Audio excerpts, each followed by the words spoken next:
ஒரு பேருந்து நிறுத்தத்தில் மலைக்கு ஒதுங்கியிருக்கும் ஒரு நாய் 8 குட்டிகள் போட்டது. 5 குட்டிகள் காணவில்லை, யாரோ தூக்கி சென்று விட்டார்கள். மீதி 3 குட்டிகள் உள்ளது.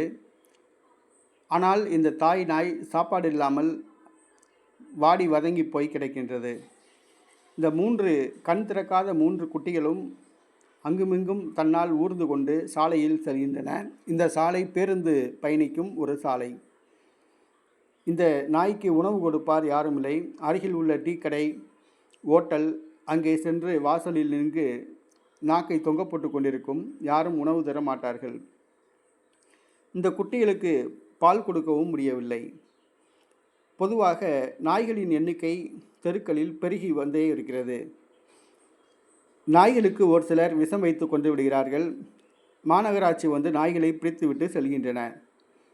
ஏனென்று சொன்னால் இந்த நாய்களால் ரேபிஸ் நோய் பரவுகிறது. தெருவில் நடமாட முடியவில்லை. வெறி பிடித்து விட்டால் போவோர் வருவோரை கடிக்கிறது. ஆகவே புகார் கொடுத்து நாய்களுக்கு மாநகராட்சி ஊழியர்கள் பிடித்து செல்கிறார்கள். ஒரு சிலர் விஷம் வைத்து கொன்று விடுகிறார்கள். ஆனால் இந்த நாய் தெருக்களில் இருப்பதால் திருட்டு பயம் கொஞ்சம் குறைவாக உள்ளது. ஆனால் நாய்களின் எண்ணிக்கை பெருகிவிட்டால் நமக்குத்தான் ஆபத்து.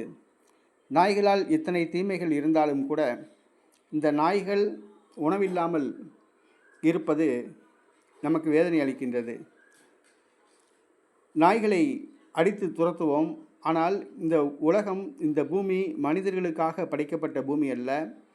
நாய், நரி, காக்கா, குருவி அனைவர்களுக்காகவும் படைக்கப்பட்டது. ஆனால் மனிதர்கள் ஆக்கிரமித்து கொண்டு மற்ற உயிரினங்களுக்கு தீங்கு விளைவிக்கிறார்கள். இந்த நாய்க்கு சாப்பாடு கொடுக்க யாரும் இல்லை. பாவமாக இருந்தது.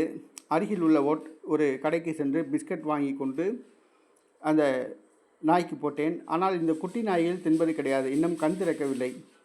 ஆகையால் இந்த தாய் நாய் தான் தின்றது. இந்த 3 குட்டி நாய்களும் கண் திறக்காமல் அலைகின்றன. ஆகவே தெரு நாய்களுக்கு உணவளிப்போம். அவற்றின் உயிர்களை நாம் பாதுகாப்போம்.